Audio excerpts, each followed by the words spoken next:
Okay, this is super exciting. Let's start off by building our first project. Ooh, Travelly it is called.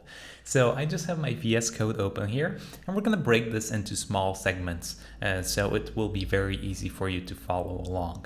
So the first thing that we're gonna have is, let's take a look. This is what we're gonna build. So it's kind of a traveling agency website. We're gonna put this together. Now we have 1, 2, 3, 4 sections. So it's gonna be a good practice using Flexbox and actually building out your first website. So hey, let's give it a shot. And now I'm gonna provide these images for you, but I'm gonna show you where I got them from, and also these logos and icons and everything. We're gonna put everything together, and also fonts, custom fonts here, and all of these good stuff. So don't worry, we're gonna cover all of these, and we're also gonna cover animations as well. So let's get started. Actually, let me show you the finished website here. So let me pull it up here really quick, and let me open it up. Let's go to localhost because I have it opened up here, and take a look. This is the finished product, and we also have these clouds animating here, so we're going to take a look on how to do this as well. Take a look, that's so cool. And yeah, this is the finished product here, and obviously, of course, it's going to be responsive. So if we resize this, as you can see, it's going to behave nicely. Even these little boxes here are going to auto resize. So everything is going to work super nicely. Let's give a shot of this. Take a look. Perfect. So let's get going. Let's see how we can put this together. And by the way, for this, I'm going to start using Firefox, because with Firefox, we will have some pretty cool tools here that we can check. And it's actually really awesome, the debugging and the developer tools that they provide. So I highly recommend for this one, and for the ones in the future, the next projects that we're going to build, is to use Firefox, because I find it so dev friendly and it's just so fun to use. So anyway, I'm going to leave this open here. Actually, I'm going to close this because we're going to start from scratch. So let's go up in our VS Code here. So as you can see, we have nothing. And let's start creating our project. So we're gonna go to open folder, and here, let me go back to desktop, and we're gonna go to projects. Where should I make this? All right, so that one is the finished one. Okay, I have the HTML CSS course here, so we're gonna click new folder, and this is gonna be called Travelly, with 2 L's. All right, let's select the folder. And for now, let's just set up the basic HTML structure and the head. So the meta tags and things of that sort. So what we're gonna do is we're gonna click on the plus sign here, and we're gonna name our index.html. So index.html. All right, hit enter. And now we can actually generate that boilerplate, because we don't want to set this up all of our websites from scratch, because it takes a lot of time, and we already kind of covered the basics of it, what it is included there. So there's no point of writing everything out from scratch. So we can do Shift and 1, and that's going to give us the exclamation point, and we can hit Tab. So as you can see, that gives us the doc type, the language HTML here, the head and the body. Okay, so that's good. Now let's take a look at the other things that we kind of need. Okay, so we have our meta tag with the viewport. We have this with the IE edge. What we need is the title. So let's rename this to Travelly. And we're gonna add a bar like this and say traveling agency. Perfect. Okay, another tag we're gonna include is the description meta tag. I'm gonna go up here just so I have all the metas up here. We're gonna say meta like that, and I'm gonna say name is equal to description. Okay, and the content.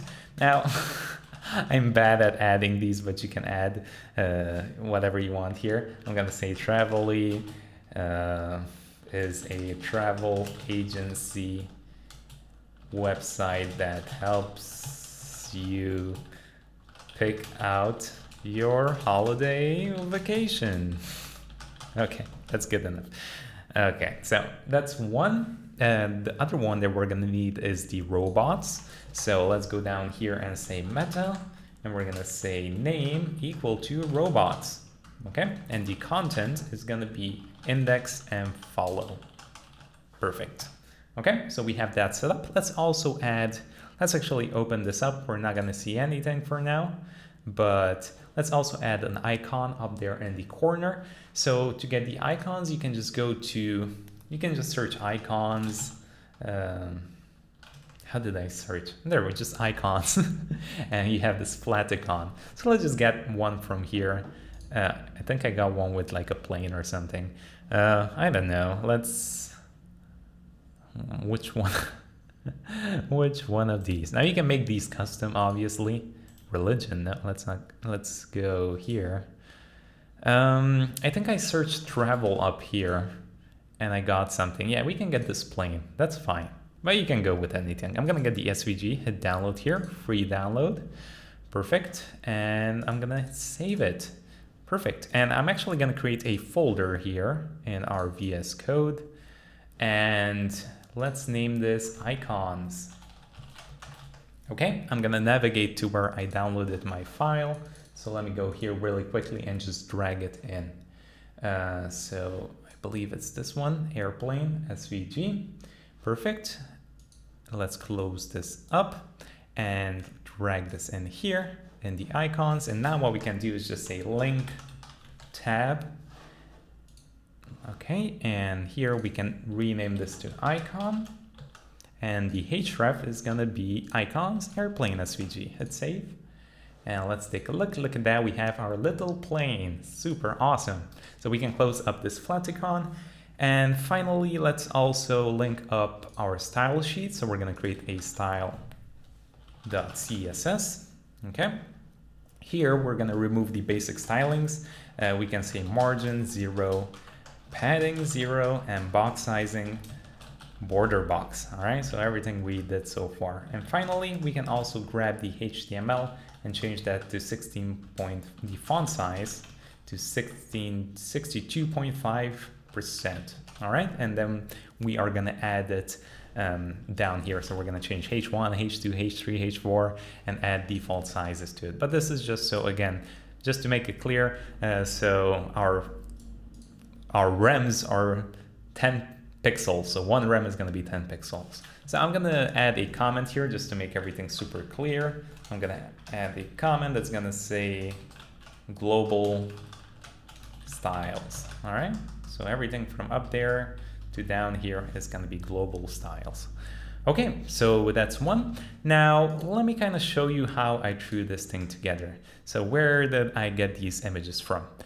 So I mostly used pixels and a website called Unsplash. So these are great, great for images. This one, right? And we can also pick sizes, which is really awesome. And then Unsplash is kind of very similar. It's almost the same. Okay, so you can find a lot of great images. However, there's one here that is kind of separate. So as you can see, we have this city here, and as you can see, I can individually move the clouds and the city if I can find the city. Where are you, city? So is it this one? No, that's not the one. Anyway, but the city is actually cut out. All right, so it has nothing to do with this background. As you can see, this is totally separate from this. So basically what I did here was I composed multiple images together. And the way I did that was I searched up, for example, city, right? And I took the city and I cut it out. Now, what tool did I use to cut it out? Well, there's multiple ones. The most common that you're gonna find out there is Photoshop, so you can use that. What I use is something called Affinity Photo, which is a way cheaper alternative. If you want to give it a shot, you can, but in this case, I will provide you the images so you don't have to go pay anything. But they also have a free trial that you can try. But yeah, so I'm gonna give you that. There are some free tools out there, by the way, like GIMP. You can kind of do that. but it's a bit difficult with these free tools. But either Photoshop or Affinity Photo, you're going to be fine if you want to do a lot of photo modifications, because sometimes you might find pictures that are okay, but they don't go together with your website. But with a photo manipulation tool, it allows you to kind of compose your image together and get the look that you want. So in this case, I cut out the city, it was colored, I turned it black and white, then I added these clouds, which I found off Google. I took out the transparency, so it's only like this, right? You don't have any black background in it, and things of that sort. So I might do a whole course on that because it's a huge subject on web design and things of that sort, but I kind of want to give you a general coverage on what's happening here. Okay, so down here is just normal text and some icons. Here I use something called Font Awesome that we're going to take a look at in just a bit. Actually, we can download them. I'm going to provide them in the files, so you don't actually have to get them, but I'm going to show you quickly if you really want to get them or you want to change something. So we can go to fontawesome.com, click on Start for Free, and here we can just search for whatever we want. Up here in the corner, I can search for plain, for example, and hit search. All right, and it's going to give me all of these different things. So maybe I want this one, I can click on it, and then I can hit download here, hidden in the corner. Thank you, Font Awesome, for hiding the download button from me. Okay, so that's how you can get them, and then you can drop them in your projects, which I'm gonna do right now. Now, again, you're probably gonna have it already attached to this course, but let me quickly go and drop those in as well. So let's go here. And by the way, that's the exact place where I also got the social icons, so Twitter, Instagram, and all of those good stuff. So let me quickly copy those over right here. I'm going to drag them and drop them in here. So airplane, bed, and then we have these social icons here. Okay, now don't worry about that because we're going to add them eventually. Okay, so that's kind of the setup here. And I also attached the images. So you should get that as well with the building and the clouds and everything. All right, so I just have a folder image here. You can drag that in as well. All right, so let's take a look at them real quick. Okay, perfect. Let's close this up and we can get started. Let's see if we missed. Let's also link the style.css. Let's not forget about that link, not link. There we go, style.css, and we are good to go. Okay, so see you in part 2, where we are actually gonna create the nav and this section here. So this whole first page. All right, catch you in the next one. So let's start throwing together some HTML, but only for the first section. And then we're gonna style it up very nicely. So let's go to the body here. The first thing I wanna do is add that header and also the navigation. So if we take a look here, we have a header with a nav, all right? And down here, we just have a section with a H2, H3, and a button. So let's go here. We're gonna do a header like this, and let's also add a class to this. And this is gonna be our main header, head. I'm just gonna name it head, okay? Perfect, and in here, we're gonna have a nav, all right? And in this nav, I'm gonna have a H1 called Travel-y, all right? And I'm also gonna add an ID to this of logo. Perfect, super. Okay, and after the H1 here, what we're gonna do, the nav is also gonna have a UL. So let's go in this UL, we're gonna create an LI, and this has an anchor tag, okay? And the first one is gonna be locations. The second one is gonna be, let's just copy paste this 2 more times. The second one is gonna be benefits. And the last one is gonna be contact. Now what I'm gonna do is actually add a href here, and what I'm gonna do is add a hashtag and say locations. Now why am I doing this? Why are we adding hashtag here? Well, what we're eventually gonna do, so let me go back to the Figma here, is, as you can see, these basically represent each section on our page. So locations is going to be this, benefits are going to be this, and then contact is going to be this. So what we can do is when we add an anchor tag and we add the hashtag to, for example, here contact, what we can do is on this section add an ID of contact, and when we click on it, it's automatically going to jump us down here. So that's the cool part. We're going to do that towards the end, but I kind of wanted to let you know why we do this. So let's just do locations, benefits. I'm just going to do everything that we have in the text, but lowercase. So contact. Okay, perfect. And that's it. So we can get out of this header and we can create our small little section. So let's take a look at what we have here. We have travel beyond limits and some text here and a button. So just follow along. Let's just write out this content. I'm gonna name this a section with a class of hero. Okay, perfect. Let's open this up. I'm gonna add a h2 called travel beyond limits. Okay, and then a h3. This is gonna say, let's say start your travel at an affordable price with Travelly.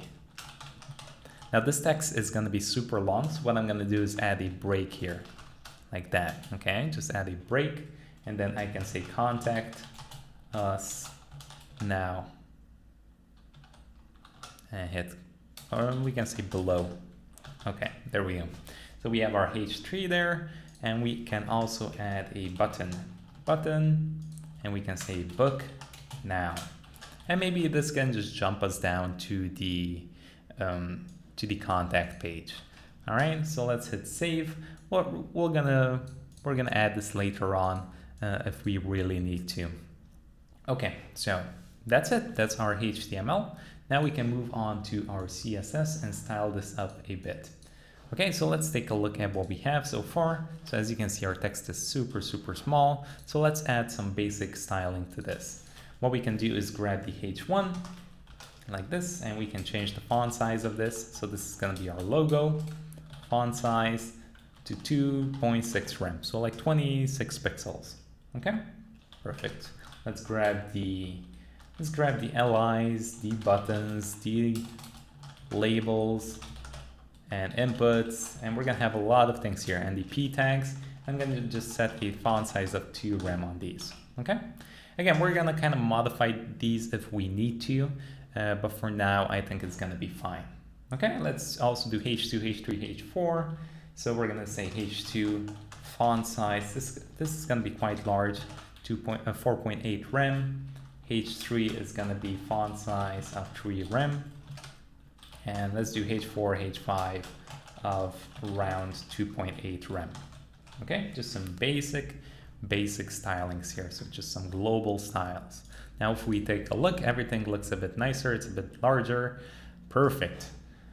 Okay, so eventually we are still gonna, if we do some global styling, we're just gonna drop it up here. But right now, we are gonna just start off building out the nav. But if there's something that can go in the global styles, we are always gonna go up here. So let's name this, I'm just gonna add another comment. So let's do another one here, and this is gonna be the nav section with hero. Okay, so what do we have in here? Well, what I want to do first of all is let's take a look at what we have here. We have our main head. Okay, so what I'm gonna do is grab that main head and add a background color to it. So we're gonna say main head.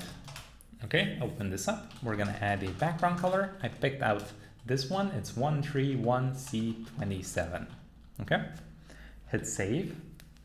And now let's take a look on how this looks. Ooh, it's so dark. However, our text is super white. No, actually our text is super dark as well. So we have to change that. So what we can do is on our nav, we are going to add a color of white. Now I'm going to add it to the nav because that kind of holds everything anyway. or we can also do it on the header actually.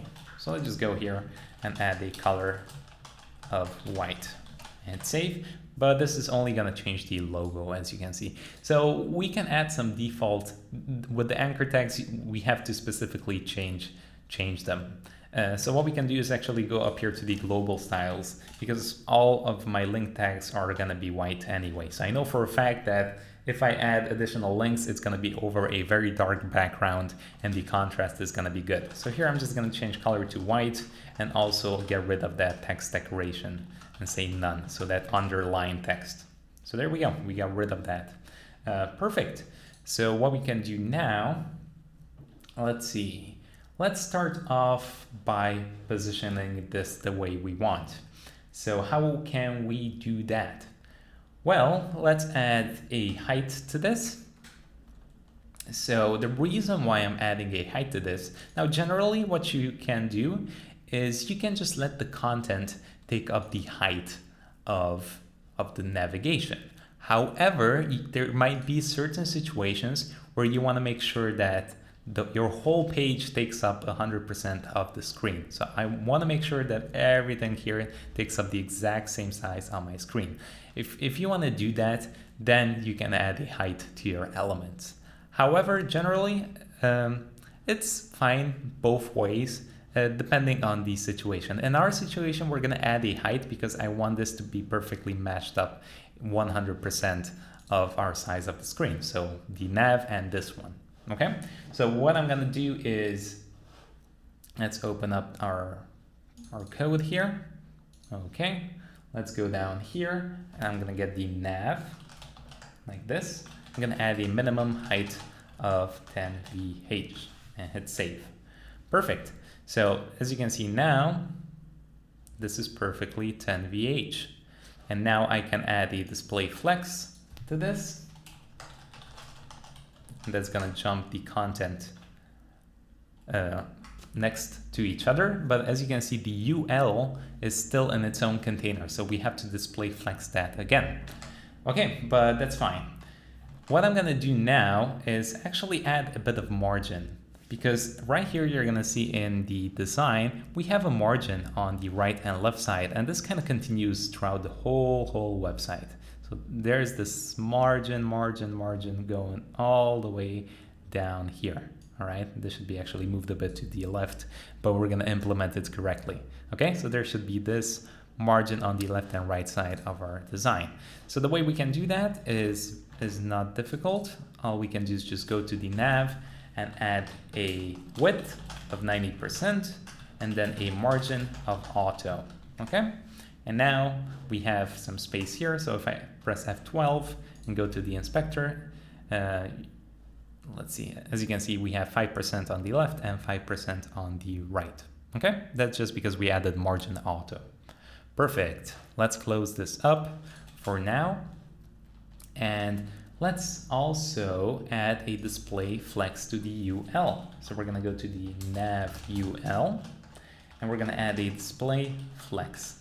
Now, the reason why I didn't add a class here is because I know that there's only one UL inside a nav. I'm not going to have another nav with a UL. All right. But in case you have something more generic, then you want to add a class just in case you have, maybe you have two forms on your website. You don't want to just grab form because you might want to style the other form differently. So that way you can add two classes. Two different classes, but right now this general grabbing is fine. Okay, so now this text jumped here as well because we added display flex to the UL. Perfect. Let's remove the list style so we have those little dots. Now it's kind of hard to see, so actually let's keep it for now. What we can do is let's also grab the logo. So basically these two are the children of the nav. The logo and the nav UL. This is the parent and these are the children. Okay. And what we can do is actually space these out. So what we can do is add a flex of 1, and let's do like 40 rem as a base style. Okay. And then on the logo, we can kind of copy this over and we can paste it down here. hit save. Let's take a look at what we have. Let's hit tab. So there we go. There's one. So it takes up, literally they are taking up equal spaces, and this one as well. All right, so that's flex. That's, oh, my voice. That's flex for you. Okay, and now what I can do is style this UL in this section. So I can add justify content, center, align items, center, or maybe justify content space around, and we can play around with it the way we want. Because previously, if I don't add this nav UL here, the flex grow, well then the UL is going to be very small. It's going to be the size of basically the text. So if we add this back here, and now we have a lot of space to play with here. Okay, so we can go on this nav UL, and I can add a, let's add a justify content space around, hit save. Let's take a look, as you can see. And we can also add an align items to center and hit save. Perfect. So we aligned everything perfectly in the center. Now we can get rid of those dots. So we can say list style, none. Okay, there we go. We got rid of that as well. Now this is still up there, so we can modify this. We can actually go up to the nav and we can add align item center here and hit save. There we go. So everything is perfectly centered. That's great. If I want less space here, what I can do is make this logo grow a bit more. I can make it take up twice the space. So I can go here and say flex 2. And now as you can see, these are going to be tighter here together. Okay, but if I want more space, I can just add 1 here and maybe add 2 to this. And now this takes up more space. I can do 3. Now it takes up even more. Let's do something like 5. As you can see, even more space. So let's go back to the way we were, which is 1 and 2 down here, because I don't want superb amount of space with this. Okay, so let's take a look at that height thing that I mentioned with you.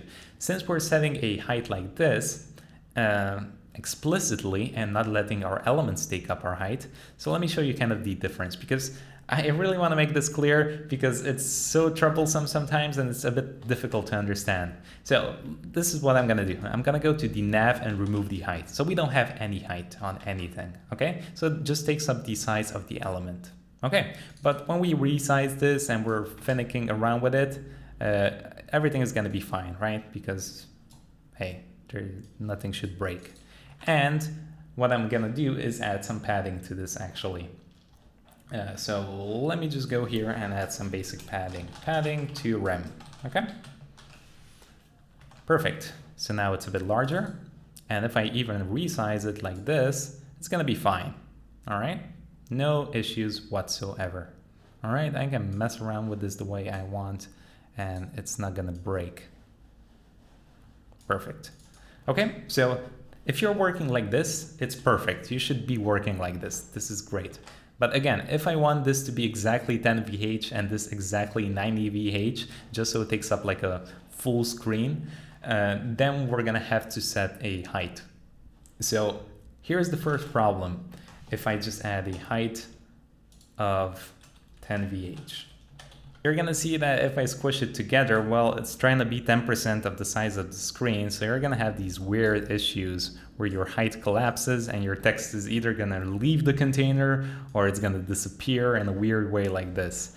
So this is the problem if we set the height like this. All right, but again, if we just add min height, that's gonna kind of solve us the issue. All right, because it's not gonna get smaller than that.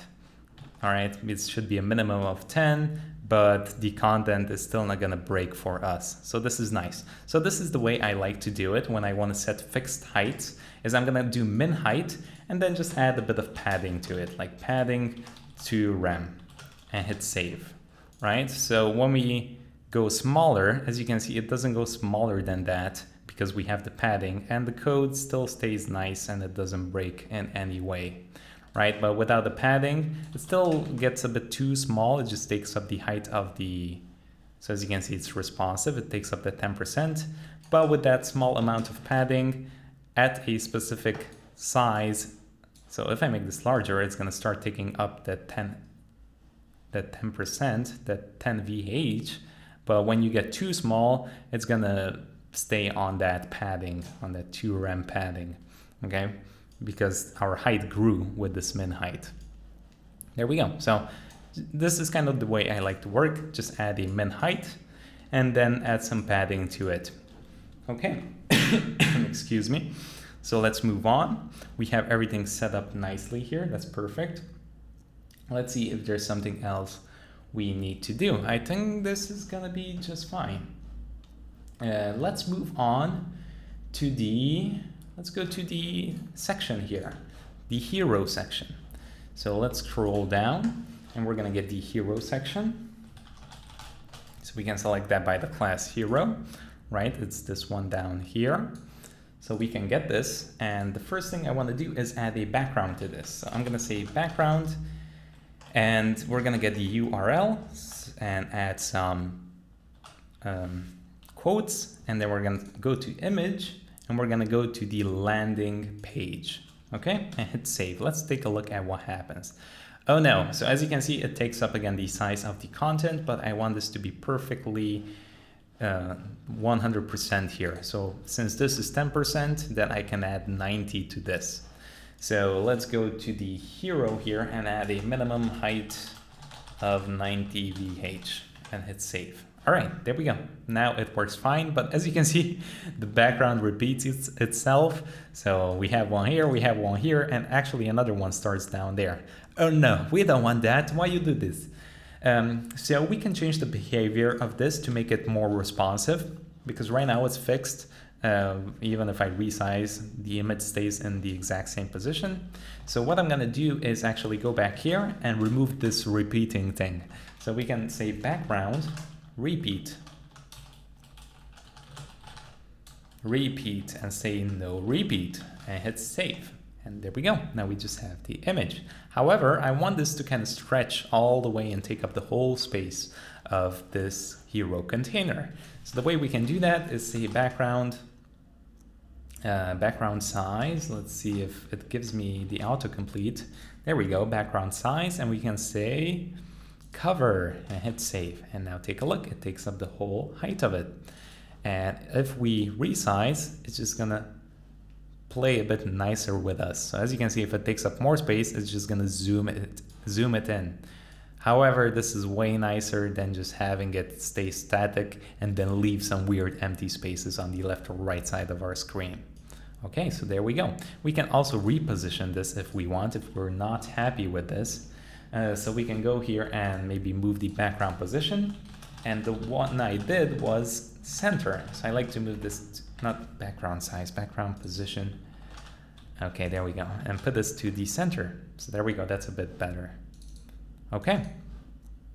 However, you saw that our design kind of had this linear gradient on top of it. So as you can see, it's normal here, but it gets darker as we go up here. And even here, we have this weird gradient on top like that. So as you can see, it goes from white all the way to dark. How can we add that? Well, we can chain together a image and also a gradient. So what we can do is add a comma here like this, and I can go to this side and add a linear gradient. So we can say linear gradient like this, and I can provide one. I can say black, comma, red. Hit save now. This is not the one we're gonna use, but let's take a look. Oh my goodness, no, it's burning my eyes. Okay, we don't want to do this. So I'm gonna change red to transparent. Let's see, is that a bit better? Can I spell transparent? No, I cannot. Transparent. Transparent. All right, there we go. We did it, everybody. Okay, perfect. So this is what we have. It's a bit nicer now. But I still think this dark color is way too intense. So what we can do is actually switch this out to something called Rgba. And what this allows us to do, so just write Rgba, add some parentheses, and we can add a color here. So 000 is going to be black. Okay, that's just black. You can choose one here if you go and hover around, and hopefully VS Code lets you. So there we go. So you can pick out one here. But the cool thing is that you can add another comma, and what A basically means here is you can also change the alpha. So if I add 0.5, this is kind of going to be like the opacity. It's not going to be as intense anymore. 0 being transparent completely. So as you can see now, it's not that intense anymore. If I go to 0.1, it's going to be barely visible up here. Okay, so you can also change the opacity and the transparency of this. I'm going to do 0.5. I think that looks good enough. And there we go. That's awesome. So how can we mess around with this text and move it in here? Well, before we do that, let's change the color of our text to white. So I'm going to say color white. Great. And we can just say display flex. So let's say display flex, hit save. There we go. It moves everything next to each other, but I don't want this behavior. I want the flex direction to be column. That's going to change it back. And now I can just use align items and justify content to put it to the center. So justify content center. Let's take a look. That's going to move it vertically, and align item center. That's going to move it horizontally. So there we go. Perfect. Lastly, what I want to do is also move all the text here to the center, because right now this H3 is stretching here, but it doesn't look that great. So what we can also do is add a text align, and I can say center. Okay, there we go. Let me add some extra space here. Actually, it's going to remove it, but there we go. Let me scroll down a bit so you can see. Okay, so perfect. Now, if I want some additional space here, I can just grab one element and add some padding to it. So for example, I can just grab the middle one and push these up. So take a look. I can just go to the hero and H3, and I can add a padding of 5 rem and hit save. Take a look. So we push these further aside. Perfect. So now what I'm actually going to do is style this button. However, the button on here and down here kind of look very, very similar. I'm going to change the color of this actually to the same color. And the reason why I'm doing this is because the contrast is not going to be that great here. And we're going to take a look at that at the accessibility section. We're going to talk about contrast and all of the other good stuff, how to make your text and everything accessible, the font size, and all of those good stuff. Okay, so I'm gonna style this just like this, the color wise. So what I'm gonna do, since all of my buttons are in the same style, is I'm gonna create a global style. So I'm gonna move all the way up here to the global styles, and I'm gonna add a button. Perfect. What I'm gonna do is add a padding to them, 2 rem and 6 rem, kind of stretching it out, and a background, and the color I used for this is 4C6E97. Okay, hit save. Perfect. Let's take a look. Let's get rid of that border because it's ugly. We're gonna say border none. No, border none. Let's change the color to white. And I'm gonna also add, let's just add a slightly bigger font size to this, 1.8 rem. Okay, perfect. So there we go, that's our button. Now what we can also do is add a cursor pointer to all of our buttons. So right now, as you can see, it looks like we're not hovering over anything. So what we can do is add a cursor pointer. Okay, there we go. Perfect, everything works. Okay, now we can move on and finally add a font to these, and then we can move on to the next section. And let's also take a look at, let's take a look at making all of this whole section mobile friendly first before we move on to the next, because right now it works fine, but as soon as we get too small, as you can see, oh no, we have issues.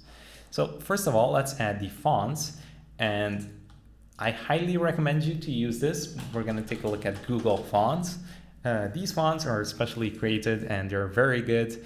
They're just amazing. So if you want to use fonts, just go to Google Fonts and you're going to be more than happy with them. So the way we're going to add them now is going to be different from the second project. In the second project, we're actually going to download these fonts and add them locally to our project. However, with this first one, I'm going to show you a simpler way. So for the first one, the first font is we're going to use something called Poppins. All right, so just write Poppins in here, and this is the one. I'm going to click on it, and I'm going to hit select this font, and you're going to have a pop-up here opened up. And if we hit this, I can actually hit customize and choose multiple sizes. I can do regular 400, and I'm also going to do medium 500. Okay, go back to the embedded, and as you can see, it gives us the link. So we can actually copy this, and we can go here and paste it in right above our style.css. Awesome. And now to use it, we can just copy the font family here. So I can copy this and add it to whatever I want. So let's go back here, and I'm actually gonna add it to the whole document. So we're gonna go to the body up here in the global styles, and I'm gonna say font family Poppins. Now, as you can see, it also has something called sans serif. This is kind of a backup in case Poppins doesn't load up. Okay, so that's why if you're wondering why you see 2 here, this is kind of like a fail-safe font. Okay, let's take a look how it looks. Much better, way better. However, there's still a few problems here. As you can see, this kind of looks bold, but this is bold as well. So what I want to do is kind of in my global styles adjust how I want things to look. So what I want to be bold and what I don't want to be bold. So I want this one, the H2, I want it to be bold, but this one, nah, we're gonna get rid of it. So what we can do is just go back here and to the H3, and we can just say font weight, and we can just add 400 here. Or we can also do normal, same as 400, as you can see. Thank you, VS Code. And hit save. Let's take a look now. Okay, much better. So now this is small and this is bold. Okay. And I think that's going to be perfectly fine. Lastly, I want to change the Travelly to something special, to a special little logo. So we can go to Google Fonts again and search for one called Pattaya. There we go. This is some fancy schmancy writing here. So we can click on plus, open this up. And as you can see, this actually puts both of them together. So we can just copy this whole thing and replace that link style. So we can actually replace this that we added, and this kind of combines both of them together. So as you can see, our styles should still work, but now we have access to that papaya. All right, so we can copy the second one now and add that specifically to our logo. So style.css, and our logo, we can just go to our logo here and add the font family. Perfect. Let's take a look. There we go. There it is. For some reason, I don't know about you, but this kind of looks a bit thick to me, but it's a bit hard to read, to be honest. So let's add 400 to this. Let's say font weight, and we can do 400 or regular. Same thing. Let's do 400 so you can see. So there we go. It's a bit. It's not too bad now. As you can see, let me show you if you can see the difference. Yeah, it's a bit thicker. Hit save. Okay, there we go. Great, perfect. Let me hit refresh. All right, so we have the font set up. Everything is nicely set up. That's great. Now let's take a look on how we can make this a bit more mobile friendly. Because when we get to smaller sizes, we're gonna have this issue of these basically collapsing together. As you can see, these are collapsing together, and it's not that wonderful. Okay, so the fix is gonna be very easy.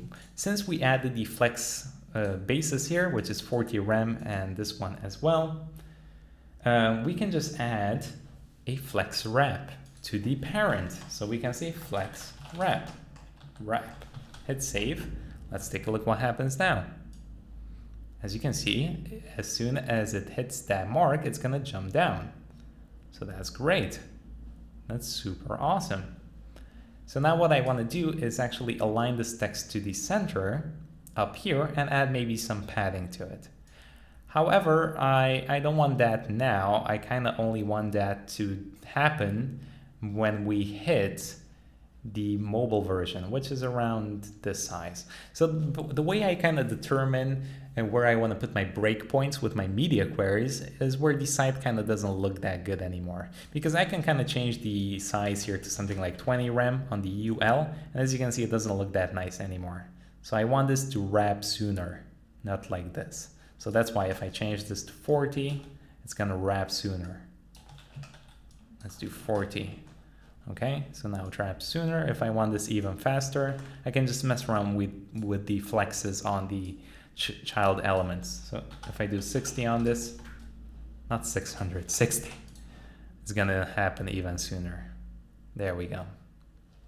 But I think 40 is gonna be just fine. Hit save, let's take a look.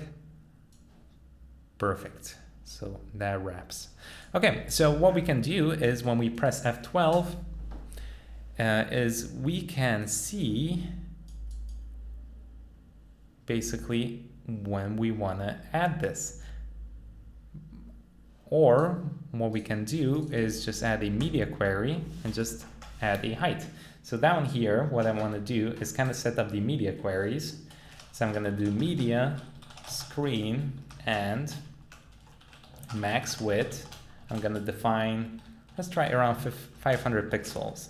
All right, and I'm going to say body, and I'm going to just say display none. I kind of want to see when this code kind of starts wrapping. So around here. All right, so let's see when this takes effect. Okay, so 500 is around here. Okay, but I want this to hit the media query as soon as I hit this breakpoint here. Okay, so let's take a look here. What we can do is we can also hit the device here, and we can take a look at the size here. As you can see, you have multiple ones. You have mobile, iPhone, Pixel, and we're gonna see if our site looks great on all of these. But for now, what we can do is kind of resize it from here, like this, and see exactly at what pixel our text starts wrapping. So it starts wrapping at around 920-ish. Let's see, it's 932. So let's add that. 932 pixels. Okay, so now theoretically we shouldn't see this wrapping around like that. Perfect. So now as soon as it hits this one, what I'm gonna do is grab everything in the nav and text align it to the center. So I'm gonna say nav, text align, center. And also grab the logo and just add some padding to it. Padding 1 rem. There we go. So now as soon as we hit that point, it wraps like that and the media query gets activated. Perfect. Now we can do more space maybe on the bottom if we want. Let's do 2 rem. There we go. If that is something you want. Perfect. So I'm happy with this. Now we can also mess around with the font sizes, which we're going to do at the end. But this is looking quite good with me. All right, and even this one, let's take a look what's going down here. Okay. Here, what I want to do, I don't think we're going to do anything here besides changing maybe the font size because these are quite large now. So I think it's going to be fine, but we might come back to this. I think as soon as we change the font size to everything, we're going to be okay. Actually, let's do it now. Let's just go to our HTML and modify the font size as soon as we hit this max width. So up here, let's just grab the HTML and reduce the font size to 45%. Okay, hit save. So now as soon as we hit that breakpoint, everything gets smaller like that. Okay, and everything should be fine now. Okay, there we go. Everything gets way smaller. Perfect. Now, the way you can determine this is basically by going through all of these. On iPad, you want to make sure it looks good. On iPhone, and all of these. Now, if one of these doesn't look that great, so maybe the iPad, the text is too small, what you can do is just add another point. Add another media screen, and all you have to do is change the font size, since everything that we're using is Rem. Okay, so if you're gonna test this out a lot and all on multiple devices, that's all you need to do is just create multiple media queries, add a width to it, and then see if it looks good. All right. So probably this is the most reliable way that you can add the font sizes, is to just add the percentage here with the HTML and just use rems. I know I talked about adding fluid font sizes, but that's a lot of work and you're gonna have to mess around with a lot more breaking points. We're gonna take a look at that in the second project as well. And then we're kind of gonna talk more about the ups and downs of both of those. But for now, I think this looks perfectly fine. It looks good on all of the devices. One tip I can recommend you to do is go on the smallest one, which is iPhone 5 here. 320 pixels by 568. So small, oh my goodness. And as you can see, it still looks fine and completely usable. So hey, if it works on like a 10-year-old iPhone, then you're good. Okay, so let's close this up back again. So let's go here, hit this button, and there we go. Congratulations, I clap. 3 claps I give you. You finished your first part of the website. So let's move on to the second one because this video has been way too long. Great, let's continue by adding the second section of our page. So this part with the clouds and the buildings and the time to explore. Okay, so let's go to our HTML right here. And what we're gonna do is go right below this section here, okay? So let's create another one for this called benefits. So it's gonna be called section benefits. And actually I'm gonna add a hashtag and say benefits, and this automatically is gonna add the ID for us. Benefits, let me make sure I spell this correctly because I mess up a lot of times. Okay, let's also add a header in here. And this is gonna have a class of, I could have done the shortcut again, never mind. This is gonna have a benefits head like this, all right? Up here we added a main head. All right, so I tried to keep this consistent. When we go down and we're gonna add another one, it's gonna be maybe a contact head or a form head. Okay, so here in the head, we're not gonna have a ton of HTML in here, so this is going to be quite simple, but we're going to learn a lot of new cool tricks in CSS. So in here, let's just add a H2 called the perfect traveling experience. Oh, wow. There we go. And below this, we're going to add a H3. We're going to say we cover everything from picking the perfect hotel, and let's add a break here. Break, flight, and traveling destination.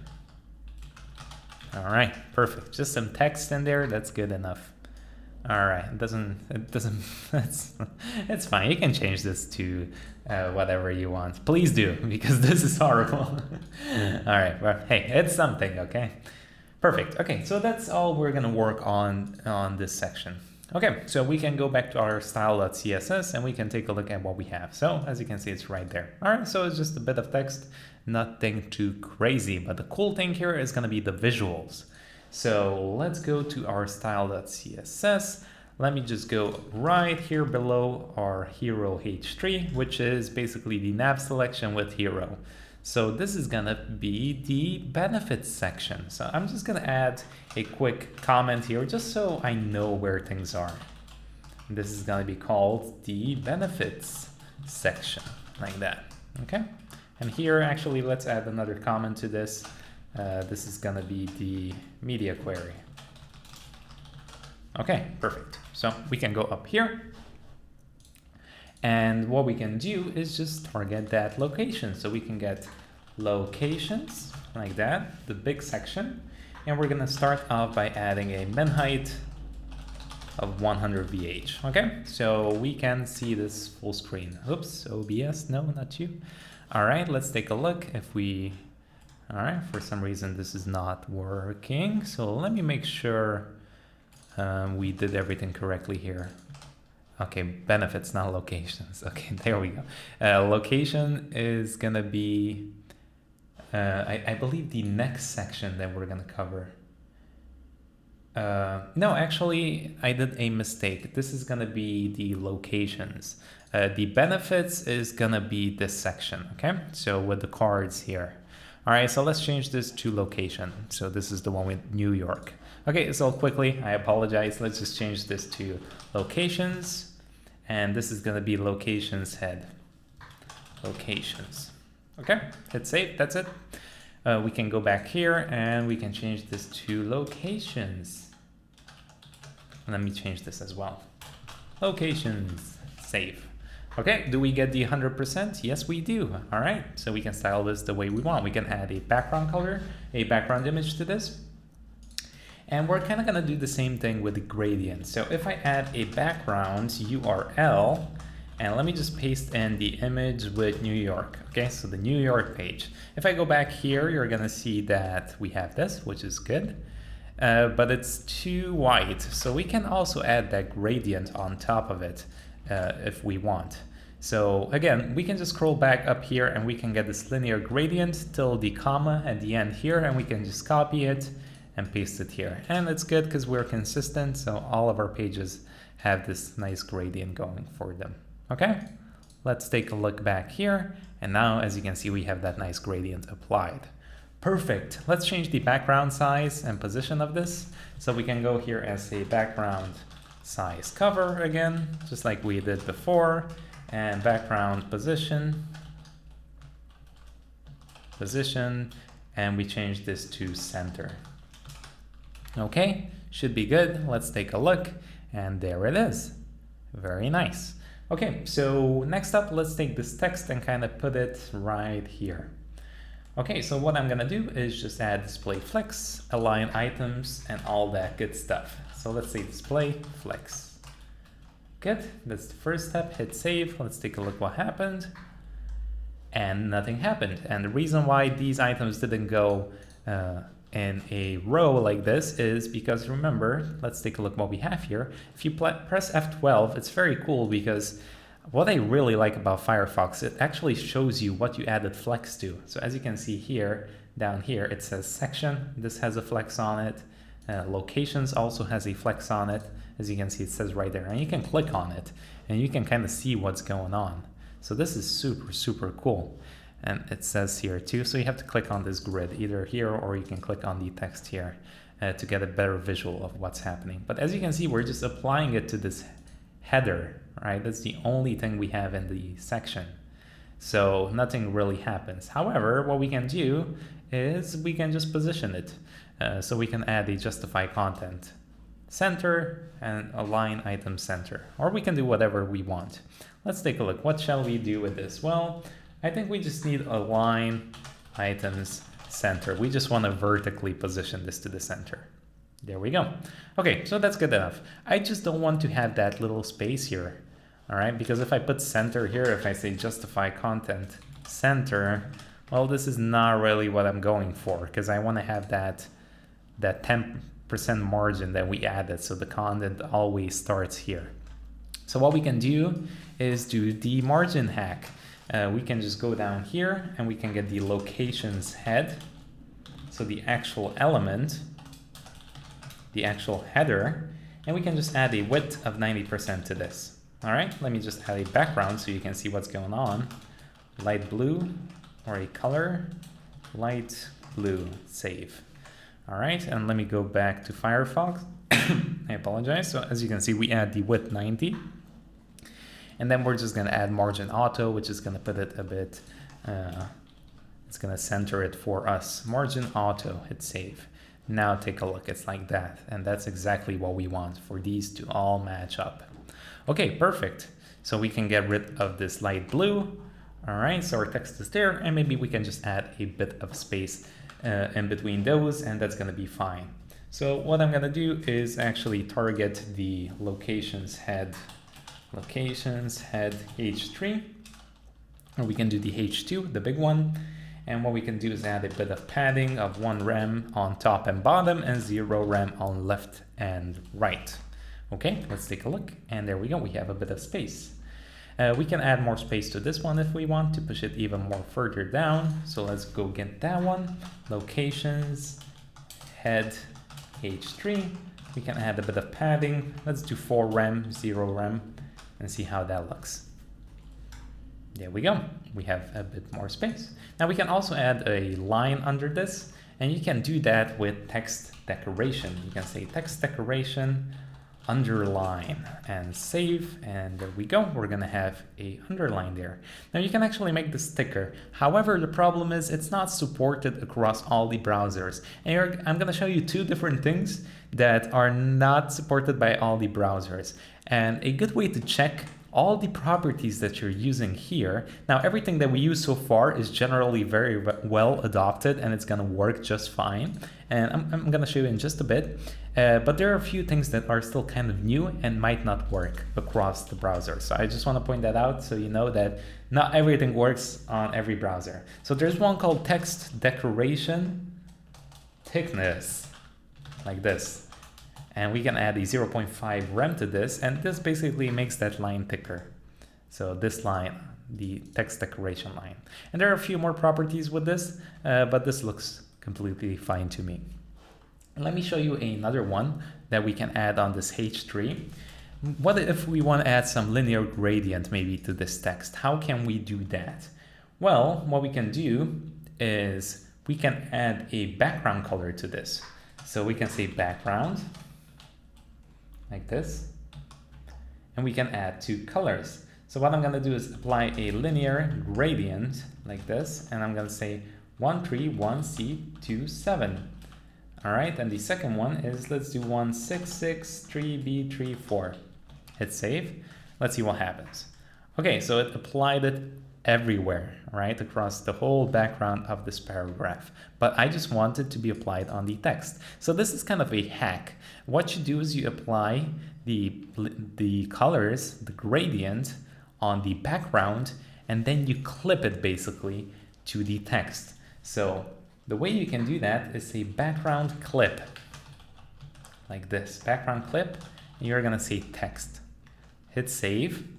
And basically what that does is the background is only gonna show up on text, on this text, right? So you can imagine that the only place that that background is behind this text. So this black text that you see here, that's where the background color is.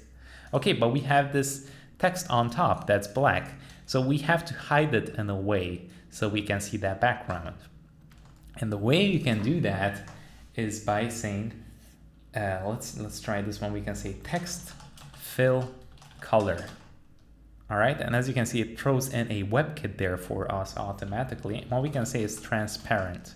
And when we hit save now, basically our text is going to be transparent, and only that background color is going to be poking through. All right, so this is a bit very tricky. So if you want to use any gradients on text, this is basically what you have to do, is add a background color, and then you clip that background color to the text, and then the text you put to transparent. So the background color shows through. Okay, now what is this Webkit? Well, these are prefixes that you're gonna see a lot. Basically, this adds support to the browsers that normally wouldn't support this text fill color. Now, later on, we're gonna take a look at something called SAS that's automatically gonna add all of these Webkits and prefixes for the other browsers. Now, you're gonna see there's a few of them. So if we search up very quickly browser prefixes, you're gonna see that there are multiple ones here. There's one for Firefox, there's one for Chrome, and this is something we're gonna cover in the future, display grid. As you can see, when you add this, normally you would have to add display MS grid as well besides display grid, because Internet Explorer might just partially support CSS grid. So you would have to add these prefixes for it to make it work. And a good website where you can check all of these things out is something called caniuse.com. All right, and you're gonna see perfectly here if I add flexbox, for example, like this. Does it find it? All right, so here it is, CSS flexible box layout. And you're gonna see basically the support for it. So as you can see, the support is very good for flexbox. It's 99%, but if you're not using prefixes, it's only gonna be 97%. So as you can see, everything is supported here. However, IE 11, which is Internet Explorer 11, has partial support, okay? So what you would do is you would add these specific prefixes. Now, we can do this without doing anything. Sass is going to do it automatically for us, which is going to be nice. Or you can paste your code in. There's also websites that automatically add your prefixes. So what you can also do is just copy paste your CSS code, and then it's automatically going to generate everything with the prefixes for you. But we're going to do it the Sass way because it's faster and it's nicer, and using Sass is just going to make your CSS life so much easier. So, okay, anyway, let's move on. So we added the gradient. That's perfect. That's what we want. Let's close up these tracks. And what I want to do is just add those clouds up here in the corner and actually take a look at some animations. So what we're going to do is go back to index.html here, and right below it, I'm going to add those two clouds. I'm going to add an image, hit tab, and I'm not going to add an alt yet. All right, because I want to cover accessibility in the next section. And I want to show you a tool in Firefox that's greatly going to help us understand what we need to do. So even with the forms, we're not going to add labels and anything for now, but we're going to implement it in a bit. So let's add the cloud here. So I'm going to go to image, and we're going to go to cloud PNG. Okay, I'm also going to add a class to this, and I'm going to add two classes here. I'm going to do one moving cloud, one like this, and I'm going to add one cloud. Now, why do I add two classes to this? Well, one is going to be specific for animations only, and the second one is added just so I can style these clouds, because I want both of these. So I'm going to re-add this image again, and I want to apply the same styles to this and this as well. So I'm going to target the cloud class, add the basic styles, and then animate them in different ways with these classes. So I'm going to add 1 and 2. So this is going to have a different animation, and this is going to have a different animation, but the cloud class is going to be the same just because we want to have the same styles. Okay, whoa, that was long. Okay, let's hit save and let's add the thing. So how do we position these? Well, can we do it with Flexbox? We can, but this is not going to look great. So this is a good example where I would want to position something absolute, okay? Because I don't want this to be messing up my text, because now it's pushing the content up because we have the clouds here. So this is basically some stylistic choice that I want to have. It's not actual content on my page, I would say. It's just kind of something there in the background that's going to look nice. So I'm just going to take this, we're going to rip it out of the document and just place it up here in the corner. So the way we can do that, if you remember, if you don't, it's fine, we got you. I cover it, don't worry, is what we're going to do is add a, let's go here, add a cloud class. I'm going to target both basically, and I'm going to add a position absolute, like that. And as you can see, that's going to basically get rid of it, and it's going to remove it. Our text jumps back to normal, and now I can position it with top, left, right, and bottom. So let's go back here and say, I'm going to add top, let's do top 0%, and let's do right 0%. Okay, hit save. Let's take a look at what we have. Okay, I cannot actually see it. Why? Well, if we scroll up, it's all the way up here. So what's going on? Well, remember that by default, it's going to position it relative to our body here. So it doesn't really care about this section. So what we need to do is position it relative to this section. So the way we can do that, very simple, just go to the section, our locations, and just add a position relative. And it's automatically gonna know that it should be positioned in this section. So top 0 and right 0 of this section. Okay, perfect. All right, but actually I don't really want these to be on top of each other. So let's kind of separate these things. Let's go back here to the cloud and separate these up a bit. What I'm gonna do is say moving cloud 1 and moving cloud 2. Okay, and basically what I want to have is the first one to be the way it is, but on the second one, I actually want to say top 20%. I want to move it down a bit. Now, as you can see, it's not going to be a problem because this is going to override the original. So if we take a look, now this is moved down here. Oh, but this doesn't look that good because we can see the image is cut right there. Oh, that's ugly. What can we do? Well, what we can do is we can push this layer back so it's behind this picture. And the way we can push things back so it's underneath something else is by using something called z-index. So basically, you can imagine like I'm taking this image and putting it behind the cloud. And by default, if I add a, let's go to the cloud 2, if I add a z-index of 0 and hit save, nothing happens. However, if I add -1, it's going to be moved right behind it, right? So basically the ones that are positive are going to be in front, and the lower you go, so if this is like 0, then this is going to be behind, or if it's 2, this is still going to be behind. The only way this is going to be ahead of this one is if I add 3. All right, so you can stack multiple things kind of the way you want. Okay, so now we don't have that ugly line anymore. Perfect. I also think that this is a bit too intense. Now, this is stylistic choice. You can leave it like this if you want, but if you don't want, you can remove the opacity and make it a bit less noticeable. If I add 0.5 here, as you can see, it's less noticeable. If I add 0 and we hit save, then we cannot see the image at all. So between 0 and 1. So 0.5 is going to have it's going to have 50% opacity. And I think that's good. I think that looks fine. Okay, so that's kind of all we need here. Now let's take a look on how we can animate things, because I didn't really talk about it. I'm going to show you 2 ways. First of all, let's animate this button, and then we're going to animate the clouds. So what I want to do is, maybe when I hover over this button, I want to change basically the background color. So it looks like I'm actually, there's something happening to the button. It's getting activated or something. So what we can do is go up here. Let's find the button. There it is.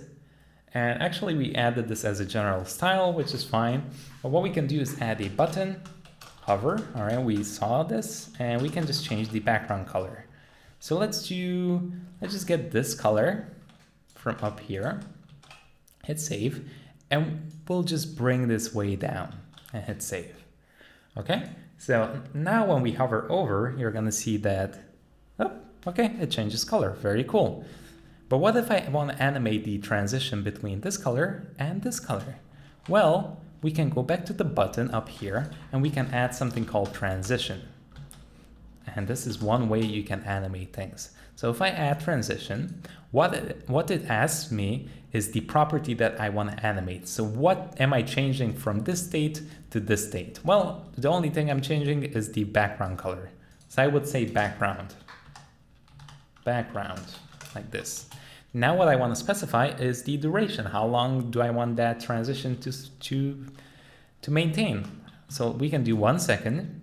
And we can also do an easing, basically how the transition is going to go from this state to this. Is it going to be fast at the beginning and slow at the end, or fast at the beginning or fast at the end? I don't know what I'm saying. I'm going to show you a few of them. So there's called one ease in and out, and ease out.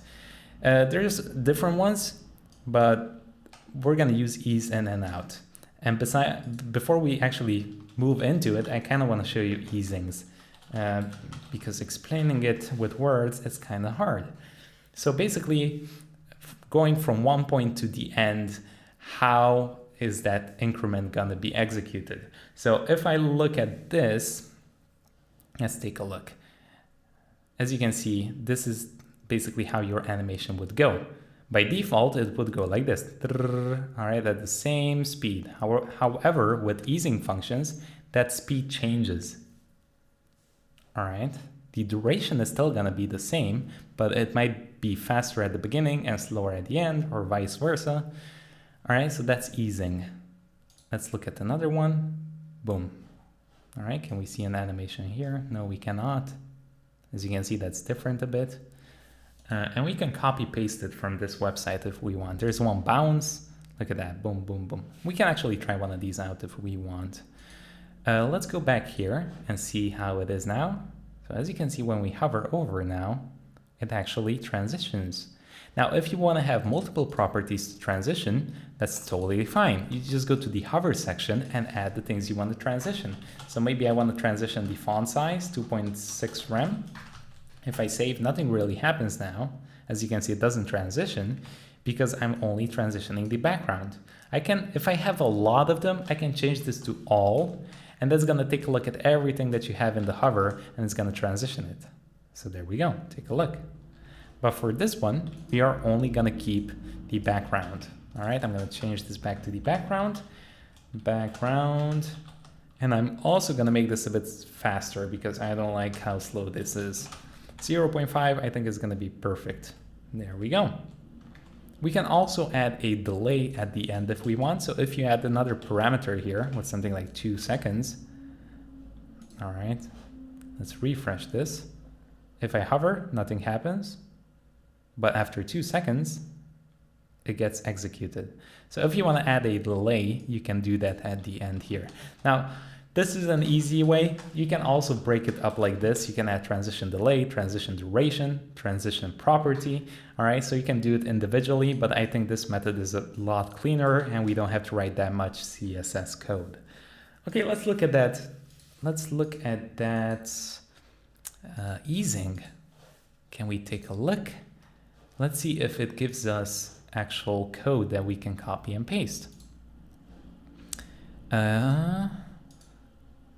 So as you can see, it actually shows you how it behaves. So basically, if we change the color, this is how it would look. All right, I'm not sure we can copy this or paste this. There's one here, which is what we're gonna do to the clouds actually. So I wanna cover this right now. Okay, let's do that. Let's go all the way down here to the clouds. And so that's the first way we saw with transitions. The other way is using keyframes. And here we can chain together multiple animations. So what we can do is say add keyframes and we can give it a name. So I can say cloud animation or something like that. We're gonna do some curly braces. And here basically you can say from 0% how it's gonna change to 100%. Okay, so from whatever code we write here to here, and that's gonna transition. Now the cool thing about keyframes is that you can add multiple points. So maybe I want here the padding or the background color to be light blue or turquoise or whatever, like that. And then at 25%, I want it to change to something else. Let's do something else. Let me do % there. All right, like that. And at the end, it's gonna change again. So the cool thing about this is that you can add a bunch of these. You can do 50%, 70, 21, whatever you want. And then all of these are gonna be executed. So you can chain together multiple animations. There's another way you can do this. You can do from to if you have one simple one, from to, like that. But if you want to have multiple ones, you can apply percentages. So let me kind of show you what this does. Let's just apply it to a button. All right, so you create your keyframe, cloud animation, and then we're gonna go all the way up here to the button. Let's just add it to the button for now. And I'm gonna say animation, like this. And the first property is gonna be the name of the animation. So I'm gonna say cloud animation. This is the name we gave it, like that. The second property is gonna be the time. So I'm gonna say 2 seconds. And let's hit save. Let's see what's going on here. Let's go back. As you can see, it automatically starts changing its color. Boom, boom, boom, 3 times. How cool. But at the end, as you can see, it jumps back to its initial color. Okay?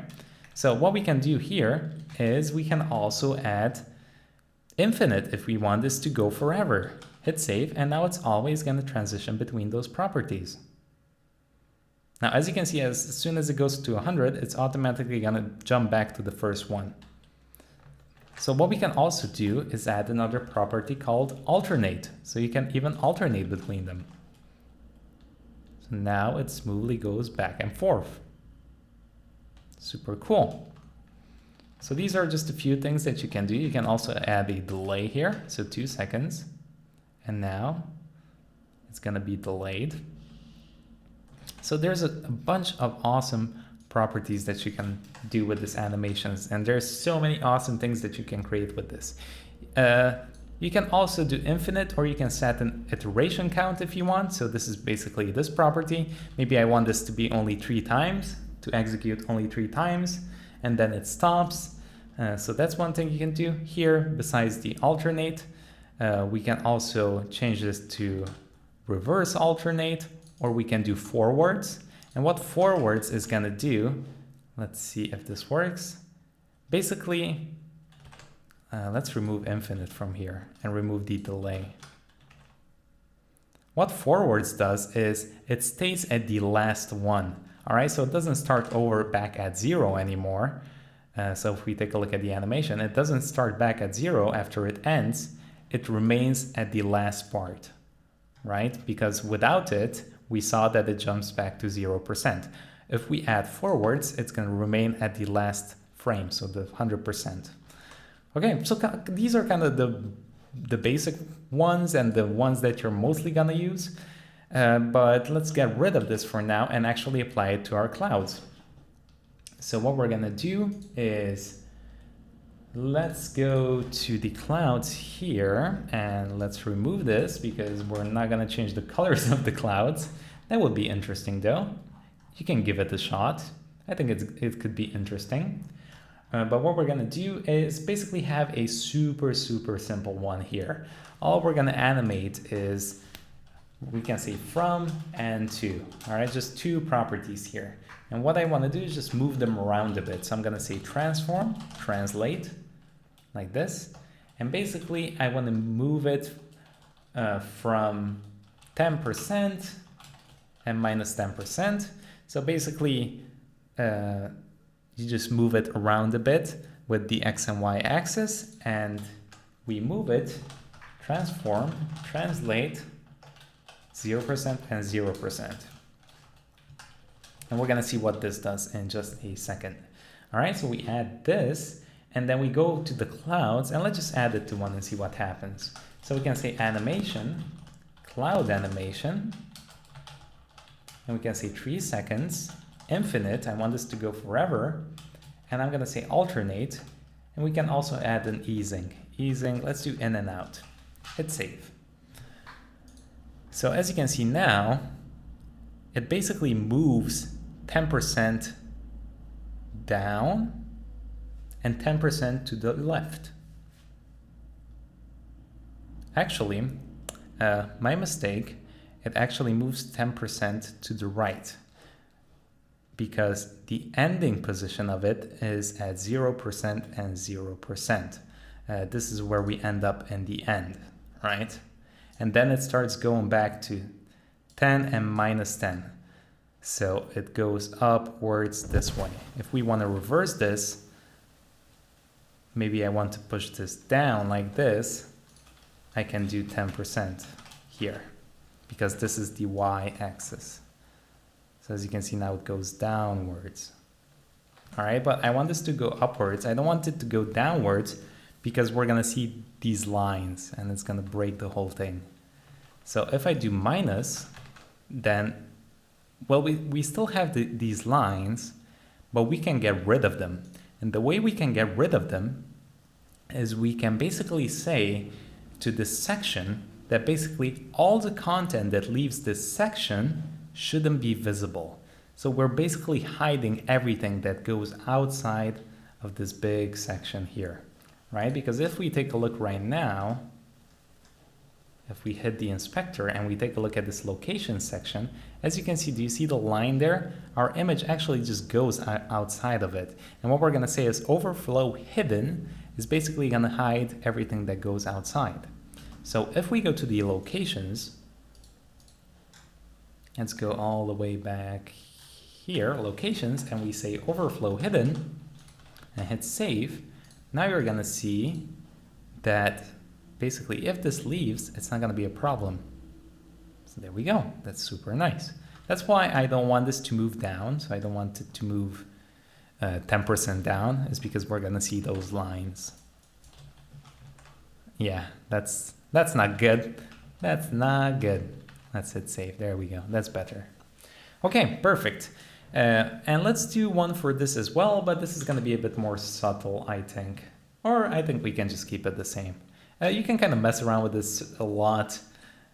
We can actually just cut this out from here and move it up here and apply it to both of them. There we go. Another thing you can do is maybe you can put this here and you can put this here, but you can make the animation a bit longer, something like 4 seconds. And now these move at different speeds. Actually, that's kind of cool. We can leave it like that. So you can kind of experiment with this and see what you like. Yeah, let's actually leave it like this. I like it. You can see the line a bit, but it's not too bad. Maybe if we reduce this to 3.5 seconds, hit save, let's take a look. Can we see it? Yeah, that's a bit better. That's cool. It's like bouncing a bit. It's nice. Okay, so there we go. And it hides behind this, which I think looks very cool. And that's gonna be it. So let's take a look in the mobile version. How does this look? Do we have any issues or not? So let's make this a bit smaller, like this. And I mean, to quickly see, you can do it like this, but what we can do is actually just go here and press this mobile icon, and it's gonna be a bit easier to figure out what's not nice. So when we go to, let's do an iPhone 6S, 6S Plus. Okay, the problem right now is, as you can see, the cloud kind of covers a lot of this picture, and that's not that nice. Oh my goodness, we barely can see this. Okay, so what we can do is just kind of change the height of this. So we can go all the way to our media query, and we can get the clouds. So we can say cloud, and we can just change the height of it to like 40 rem and take a look. All right, so now it's way smaller. So now it doesn't really block our text. You can see on some devices, iPhone 6, it's kind of fine. It covers it a bit, but I still don't like that. iPhone 5 is getting covered quite a ton. So you have two solutions here. You can mess around with the height of this, make it smaller, but I kind of like this effect. But I don't want this to cover my text. So what I can do is just move these even further. So basically I can move this cloud to -1 and that cloud to -2. So it's behind our background. So what we can do is say moving cloud -1 and the second one -2 and hit save. So now they are behind the text. Because this by default, so our whole section here is z index at 0. Okay, and when we put this to -1, it's going to be behind, and the second cloud is going to be even further behind. Okay, so now everything is fixed. Now we have a problem here that this text is not clear anymore because the city kind of covers it up. So that's not nice. So how can we fix this? Well, you would be like, oh, well, we can just add a background to this. So the city gets covered up a bit. where the text is. However, we're going to have a problem with this just because we did the whole gradient thing. So let me kind of show you what I mean. If I go, let's get the locations head h3. All right, this is the one. Let's paste it down here. And if we add a background of white, okay, and hit save, now this works, but we cannot see the text anymore. And the reason why that's happening is because we did these magic tricks here with the gradients. So we clip the background and the text fill color is actually transparent, so we cannot see anything. So we can kind of change this up. So we can get the text fill color. Let's see if we can fix this. Just to black and everything should be fine. There we go. Now we can style this a bit differently. We might not want this black color.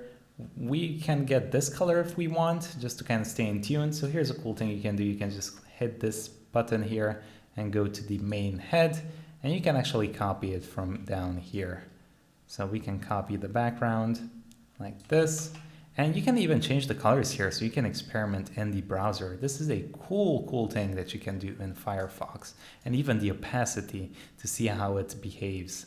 So I really love the DevTools in here. They're fantastic. But yeah, you have to refresh for it to go back. Let's kind of mess around. Maybe we can get a nice color going on here. So let's do background this, and let's change this to white. Maybe this looks a bit better. So there we go. That's another style that you can do. You can pick and choose whichever you want. We can also do an Rgba here. But we have a hex color here, so this is going to be a bit tricky. But there's actually a website that you can check, which basically changes hexes to Rgbs. So hex to Rgb. All right, let's Google that. And this is a good converter that you can use. And the reason we're doing this is just so we can mess around with the alpha channel. Because we can convert this. And does it work? It used to work. All right, we get a bunch of ads. Maybe we don't need the hashtag. Let's try it that way. All right, no, it doesn't work. All right, that's strange. Let's take a look here. Maybe I didn't copy it properly. For some reason, it doesn't want to add the last one. Okay, so it's because of the hashtag. Let me just copy these like this and add it without the hashtag, and now it should work. There we go. Okay, so I can get the RGB from here, and now just add RGBA at the end, and now I can mess around with the opacity. I can say 0.8 and hit save, and now I can get that look, so I can get some transparency behind. So there we go. One thing I can also do is maybe align these text all to the center, but to be honest, I think I'm just gonna leave it like this. Let's see, maybe add it a bit stronger, 0.9, that's completely fine. Okay, so now we can actually see the text there. Okay, let's mess around with this, see if everything works properly. And as you can see, the clouds work properly and everything is perfect. Okay, we have another issue though. This text is not going to be able to be selected because we have the images on top. So to make this text be selectable, we can add pointer events none. And let me kind of show you what that does. If I close this, if I hover over this image and click and drag, as you can see, it drags that image. If I add pointer events none when we're on media query, pointer events none, and hit save, if I go small again like this, all right, let me squish this together like on mobile. All right, look at that. I can grab the text. If I try to grab the image, it doesn't work anymore. So perfect. So we can grab the text if we want. So you can do that with pointer events. Okay, other than that, I think we are good. This is pretty cool if you ask me. And we can start moving on to the another section. There we go. Well, we can maybe add a bit of padding to this if you want, or you can also add a text align. But I think actually this is fine. All right, everything works the way it should. Perfect.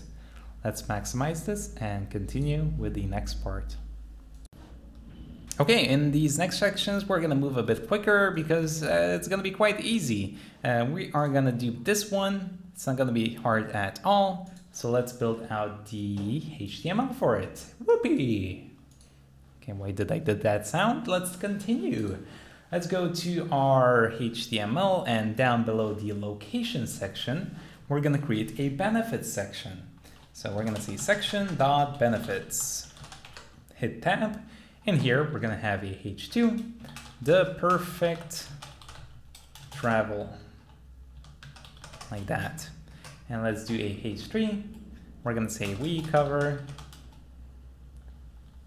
all the not expenses. Let's say we oh, I'm so terrible at these. We cover everything from picking the perfect hotel.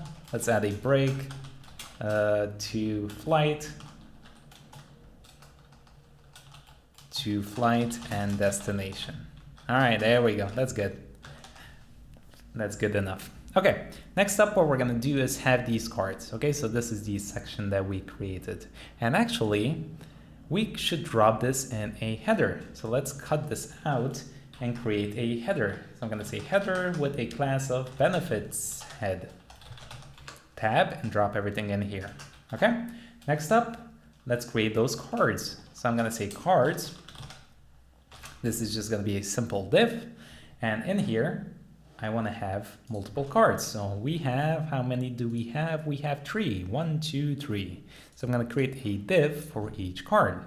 So we're gonna say card, hit tab, and we're gonna add those icons.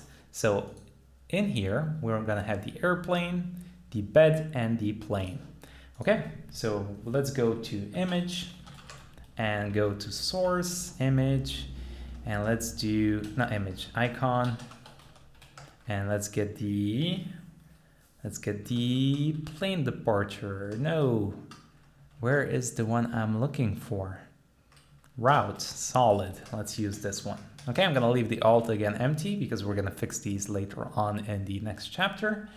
Next up, I want to add a title. So let's do H4. I'm going to say travel and just add a small description. This is going to be a paragraph here. Let's say travel in over 250 countries with no effort. Okay, that's one. Now we can just copy and paste these multiple times. So 2 more times, 1, 2. And I'm just going to change the SVGs here. So let's change the image here to bed. This is gonna say hotel. And the description is gonna be hotels located in popular, and let's say near popular areas. Lovely. And the last section is gonna be, we're gonna be generous. We're gonna say flights included in every purchased trip. Wow, what a service we are providing. Oh my goodness. Okay, let's change this from route to plane. Departure solid. That's what we want. Okay, perfect. And I believe that's all we're gonna need. And the title here is gonna be fly. Okay, hit save, and let's take a look at what we have. Okay. This is what we have. All right, but why is this behaving this way? Why is every card 100% VH? So it's taking up literally the whole page or even more. Well, let's kind of find out. Let's go to style.css and go all the way up here. Let's see, let's move down. And we see nothing yet. So if we take a look here, we're gonna see that these images take up strangely a lot of space here, 2000 by 2000. But don't worry, we're gonna change this in just a bit. But first of all, let's kind of position this the way we want. So let's go to our style.css, move right above the media queries, and in here we're gonna create another comment that's gonna be the benefits Section. Okay, perfect. Let's go down here and let's start coding this out. So we're gonna say benefits head like this, and I'm gonna add a background to this. Let's do 3, 4, 3C44. Hit save. Let's take a look on how that looks. Okay, there we go. And what I want to do is move this to the center and maybe just add a bit of padding to it. And I also want this to be 30 VH, just so the other section with the cards is going to be 70. Okay, so I'm going to add some padding to it. Let's do 3 rem, add a bit of min height. Let's say 30 VH, hit save. Take a look at this. Lovely, we have some spacing going on there. And now we can just add a display flex and align it to the center. Display flex, now we need to change it because it's gonna come in a row. So all we have to do is say flex direction column, that's gonna flip it back. And then we can just do justify content center, align item center, and we can change the color to white. Okay, let's take a look. There we go, that's what we want. Now we can also align the text to the center. So text align, center, save, and everything should be perfect. Okay, we can also add a bit of space in between here. So we can grab the benefits head H3 and we can add a bit of padding to it. Padding 1 rem. Okay, that should fix everything up nicely. Okay, perfect, that looks good.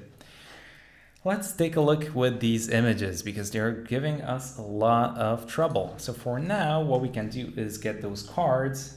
Let's just get cards image and change them to a height of 300 pixels. Okay, this is just temporary, so they're not eating up all the space there.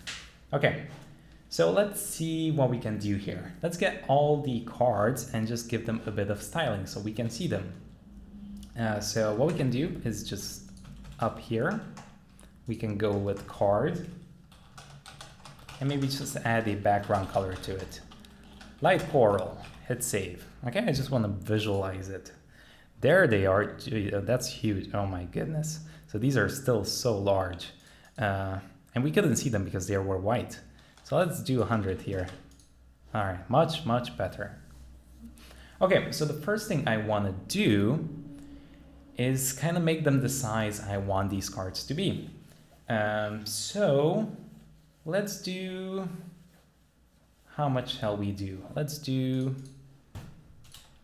go here and let's do flex 1, 1 and 25 rem. All right, now I'm doing it with flex because I want these eventually to be responsive. Okay, we're not gonna be seeing any changes yet. Let's add a min height to these. I want to be having 40 VH. I think that's going to look fine. So now there's more space in between them. That's good. And let's also add a bit of margin between them. So we can go back here and add margin 2 rem and 5 rem. So we're going to do top 2 and bottom 2 and left 5 and right 5. So there we go, something like this. Okay, but I don't want them to be stacked down like this. I want them to be one next to each other. So what we can do is we can grab those cards. So basically the parent of these card elements, okay? And here, what we're gonna do is, you guessed it, we're gonna add a width of 90% and margin auto, just to keep up with the styling we started with this web page. All right, there we go. And what I'm gonna do is add a display flex to this. So display flex. And now again, everything is gonna come one next to each other, and there we go, we're almost done with this. How crazy, super nice. Okay, also what I wanna do is with this cards is add a min height to them. So let's do a min height of 70 VH, because on the text up here we had 30, so on the benefits head. So if we save now, this should take up the whole space, so it's full screen. These are a bit large, so maybe we can change the size of these cards if we want. We can go with something like, on the card, we can do something like 30. Let's change this again. I think we are running in some sort of an issue here. Yeah, they're not actually changing their size. So I highly recommend always just going to the inspector and kind of visualizing what's happening.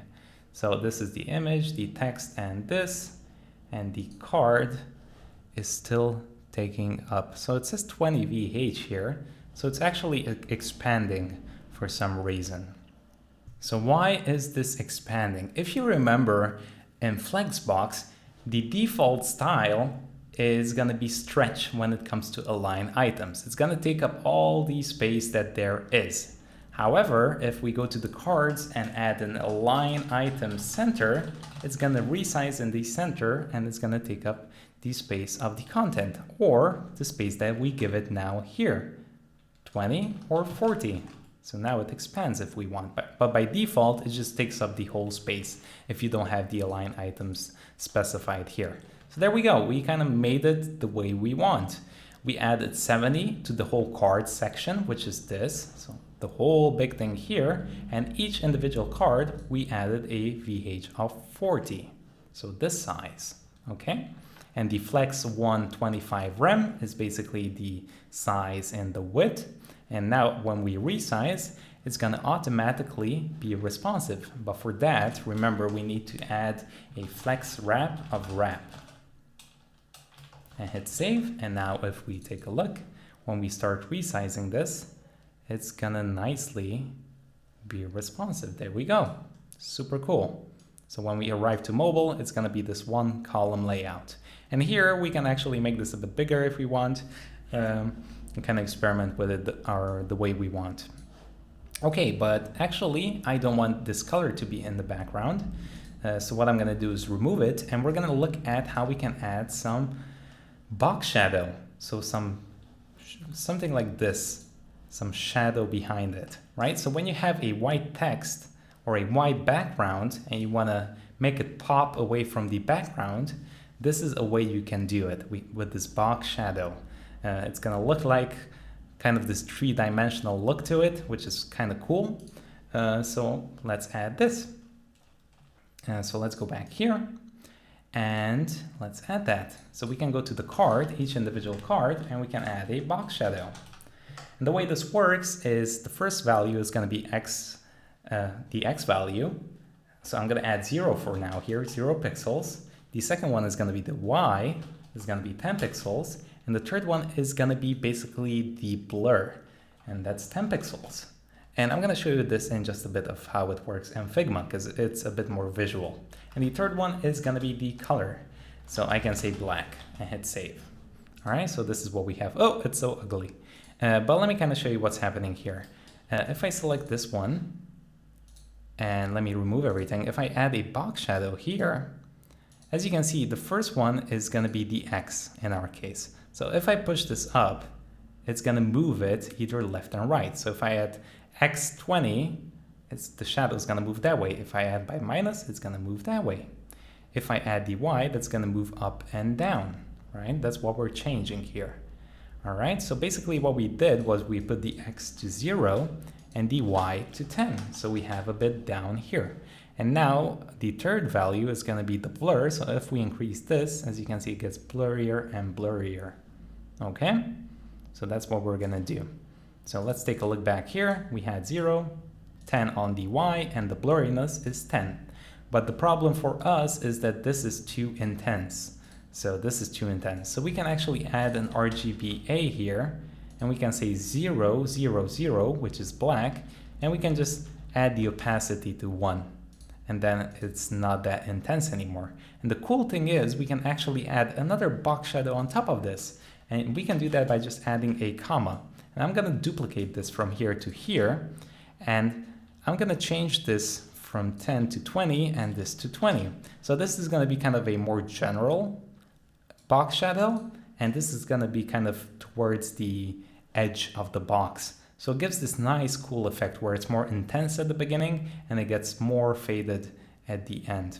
All right, so this is, you can actually combine two of them together. So this is a quite nice effect that you can do.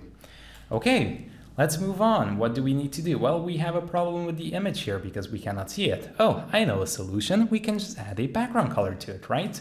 No, it doesn't work. Because if we go to the background and add a background color to this, background, and we say rosy brown and hit save, it's only going to add it to the image. So what we can do is actually just wrap this image into its own container. So what we can do is go up here, and on the image, we can add a, I don't know, like a card title. We can name this like this, or card icon. Hit tab and just wrap this around the image like that. Hit save, and we can kind of repeat the steps down here as well. Let me close this up, save, and then we're gonna do it again. The reason why I didn't add this to the HTML is so I can show you this. Now, if we wrap this card icon inside the image, well, we're not applying the background color to the image, we are applying it to the card icon, which is gonna take up the whole space. So in here, we can remove this rosy brown, and we can say card icon and add the background like that. Hit save, and as you can see now, it takes up the whole space. Perfect. So what I want to do next is go to the card here and just add a text align center. It's going to center everything nicely.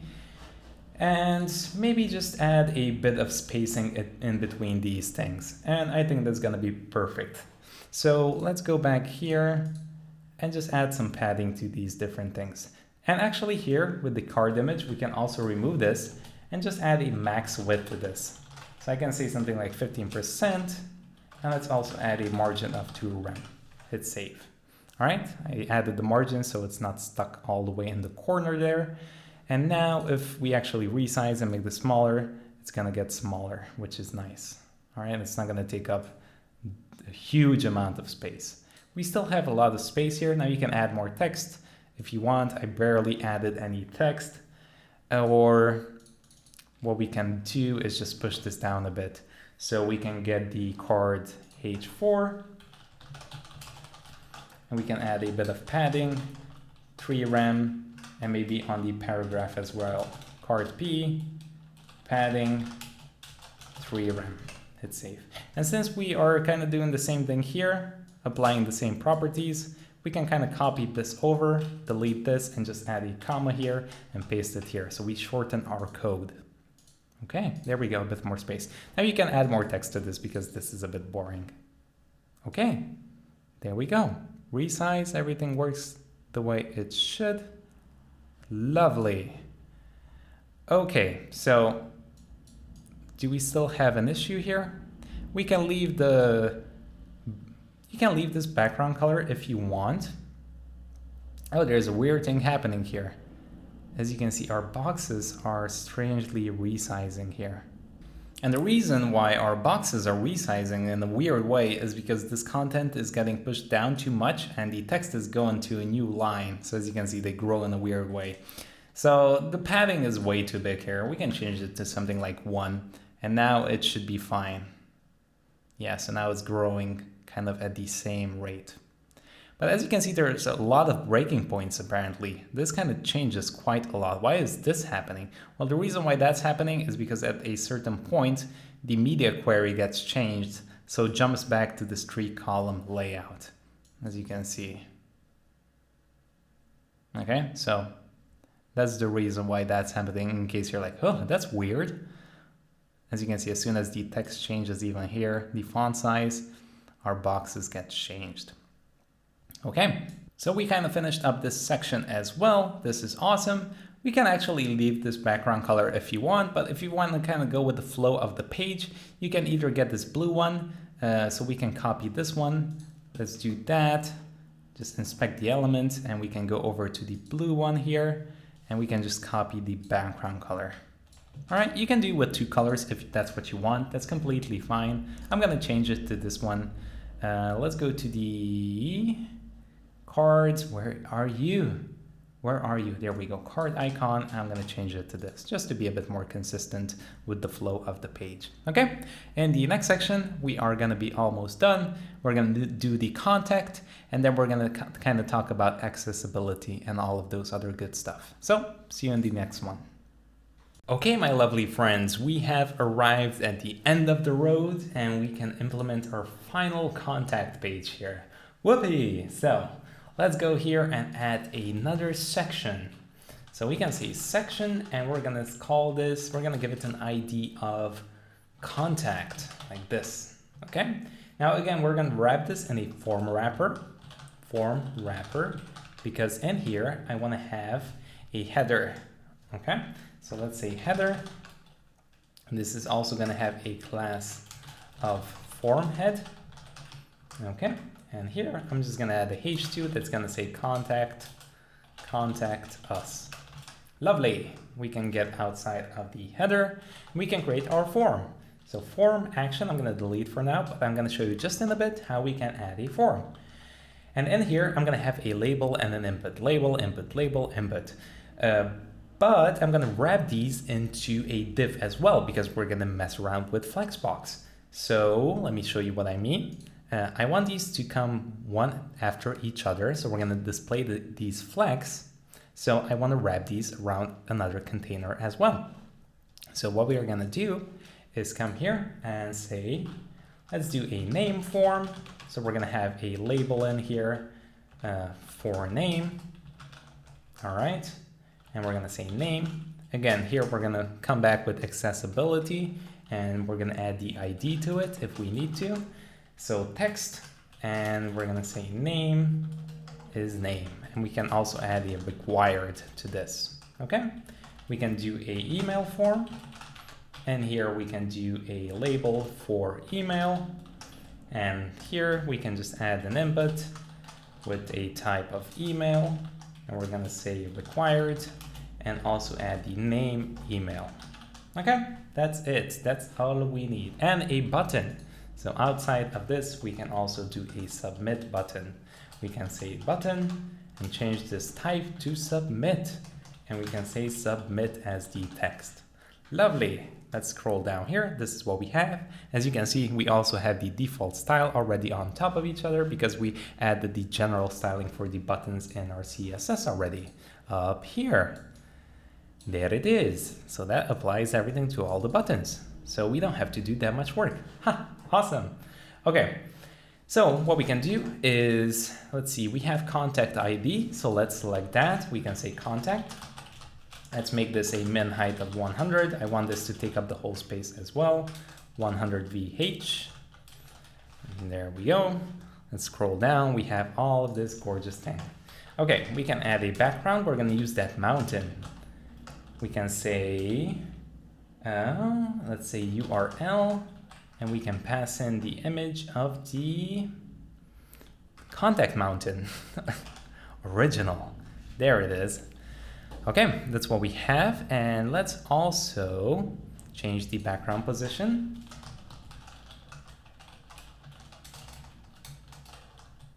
We're gonna do center. Actually, let's just change the background size for this. Let's do cover, so it takes up the whole space.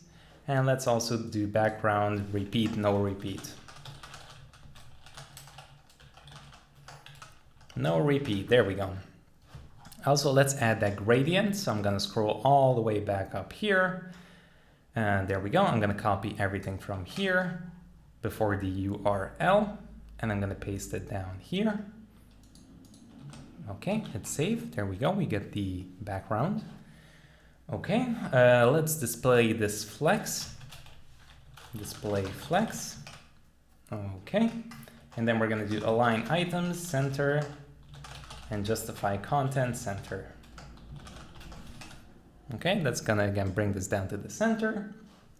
We can get that form wrapper and apply some styles to that. Form wrapper. And we can add a background to this. We can do an Rgba again. Let's do this 19283909. Hit save. Okay, so it kind of passes through a bit, which is kind of cool. We can do 0.8. There we go. Okay, cool. We can increase the width of this. We can say something like 60%. I don't know why this keeps jumping back up here. It's kind of annoying.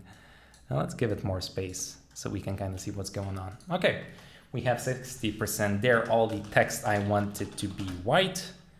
There we go. Now it doesn't jump anymore. And we can just give it a border radius of 20 pixels. And that's going to make all the corners a bit round. Lovely. Okay, now we can go to the form head, which is our title. All right, we can text align this to the center. There we go. And we can add a bit of padding to it to separate it from the other things. Form. Lovely. Let's get the name form and the email form. These are going to have the same styles. Just add a bit of padding to these as well. Separate those. And text align, center, like that. Oh, I forgot to add the label here. Let's go back. Label, email. There we go. Hit save and everything looks fine. Okay, let's also get the labels here. We're going to say form wrapper label. Let's add a bit of margin to these, 0 rem top bottom. I just want to make them a bit longer. Separate them a bit from the label. From the label from the input. Oh my goodness. Okay, there we go. And finally, let's style up the button a bit.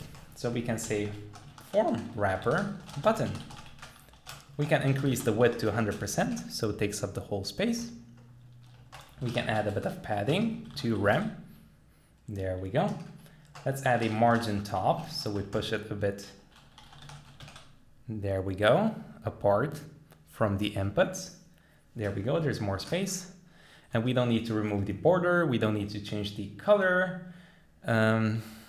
Okay, the problem is here, as you can see, the button is sharp here. As you can see, we have these round edges, but it's sharp here. So I want that only to be round down here.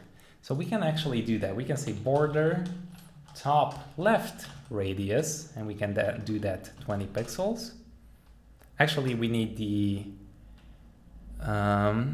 bottom ones. So we can do border bottom left. There we go. And we can do the bottom right. So I'm going to duplicate this. Bottom right.